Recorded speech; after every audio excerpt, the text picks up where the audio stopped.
Hello मित्रों, दोस्तों, भाइयों, बहनों, बेटियों, नमस्कार, नमो बुद्धाय।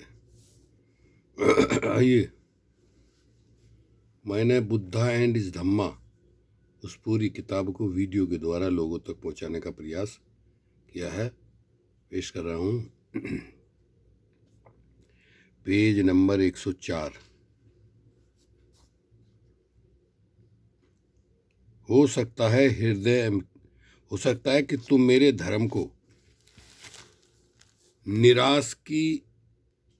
निराशावादी धर्म समझ बैठो, क्योंकि मैं आदमियों का ध्यान मानव जाति के दुख की ओर आकर्षित करता हूँ। मेरे धर्म के बारे में ऐसी धारणा बनाना गलती होगी। निसंदेह मेरा धर्म दुख के अस्तित्व को स्वीकार करता है, किंतु वह उतना ही जोर उस दुख के दूर करने पर भी देता है। मेरे धर्म में दोनों बातें हैं। इसमें मानव जीवन का उद्देश्य भी निहित है और वह अपने में आशा का संदेश भी है। इसका उद्देश्य है कि अविद्या का नाश, जिसका मतलब है कि दुख के अस्तित्व के संबंध में अज्ञान का नाश। यह आशा का संदेश भी है, क्योंकि यह दुख के नाश का मार्ग बताता है। क्या तुम इस सब से सहमत हो या नहीं? परिव्राजकों का उत्तर था हाँ।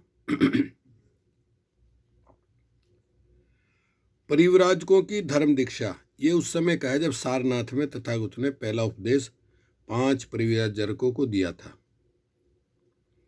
उन 5 परिव्राजकों ने यह तुरंत देख लिया कि यह वास्तव में एक नया धर्म है।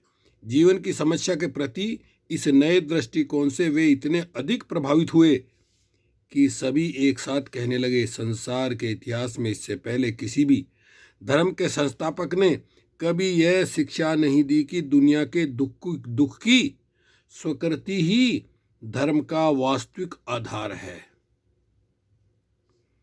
संसार के इतिहास में इससे पहले कभी किसी भी धर्म के संस्थापक ने यह शिक्षा नहीं दी कि दुनिया के इस दुख को दूर करना ही धर्म का वास्तविक उद्देश्य है। संसार के इतिहास में इससे पहले किसी ने भी कभी मुक्ति का ऐसा मार्ग नहीं सुझाया था जो इतना सरल हो, जो मिथ्या विश्वास और अपौरुषीय शक्तियों की मध्यस्थता से इतना मुक्त हो, जो इतना स्वतंत्र ही नहीं बल्कि जो किसी आत्मा या परमात्मा के विश्वास का इतना विरोधी हो, और जो मोक्ष लाभ के लिए मरणांतर किसी जीवन में विश्वास रखना या न रखना भी अनिवार्य न मानता हो। संसार के इतिहास में इससे पहले किसी ने भी कभी ऐसे धर्म की स्थापना नहीं की जिसका इल्हाम या ईश्वर वचन से किसी भी तरह का कुछ भी संबंध न हो, और जिसके अनुशासन आदमी की सामाजिक आवश्यकताओं के अध्ययन के परिणाम हो, और जो किसी ईश्वर की आज्ञाएं न हो।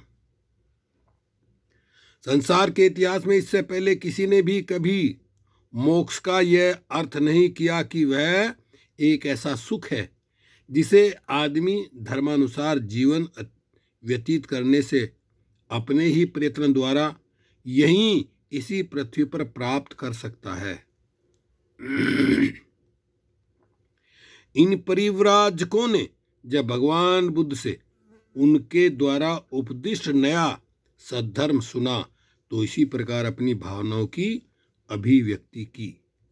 उन्हें लगा कि बुद्ध के रूप में उन्हें एक ऐसे जीवन सुधारक मिल गए हैं जिनका रोम रोम धर्म की भावना से ओतप्रोत है, और जो अपने युग के बौद्धिक ज्ञान से सुपरिचित है, जिनमें ऐसी मौलिकता है और साहस है कि वे विरोधी विचारों की जानकारी रखने के बावजूद मुक्ति के एक ऐसे मार्ग का प्रतिपादन कर सकें जिसे मुक्ति को इसी जीवन में आत्म साधना और आत्म संयम द्वारा प्राप्त किया जा सकता है।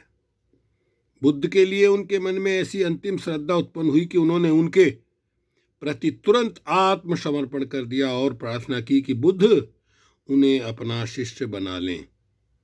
बुद्ध ने उन्हें यही भिक्षु आओ कहकर भिक्षु संघ में दीक्षित कर लिया। वे पंचवर्गीय भिक्षु नाम से प्रसिद्ध हुए। ये पहला उपदेश था तथागत बुद्ध का उनको, और इन 5 भिक्षुओं ने उसको स्वीकार किया और कहा तथागत बुद्ध ने आओ भिक्षु, और उनको दीक्षा दी। और उसके बाद भारत में शुरू हो गया बुद्ध धम्म के विचारों का प्रचार, और लोग जो है उससे संतुष्ट होने लगे।